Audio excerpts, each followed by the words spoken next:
अस्सलामुअलैकुम, आप देख रहे हैं होराइज़न न्यूज़ एचडी। खबर शामिल करते हैं मखदूमपुर से। मखदूमपुर के नवाही इलाका चक नंबर 10 के रहायशी मनशियात फरोश खालिद उर्फ खादा ने मुअज़्ज़िज़ीन इलाका के रूबरू मस्जिद में मनशियात फरोशी जैसे घिनौने फेल से तौबा कर ली, कुरान पाक पर हल्फ दे दिया।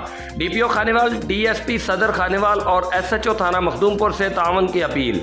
तफसीलात के मुताबिक मखदूमपुर के नवाही इलाका चक नंबर 10 के मनशियात फरोश खालिद उर्फ खादा ने मुअज़्ज़िज़ीन इलाका बाबा अल्लाह दिता, मुमताज़ अहमद, राना इब्रार, अब्दुल खालिक, राना अली हसन व दीगर की मौजूदगी में चक हाजा की जामे मस्जिद में कुरान पाक पर हल्फ देते हुए कहा कि वह मनशियात फरोशी जैसे घिनौने कारोबार को छोड़ने का ऐलान करता है।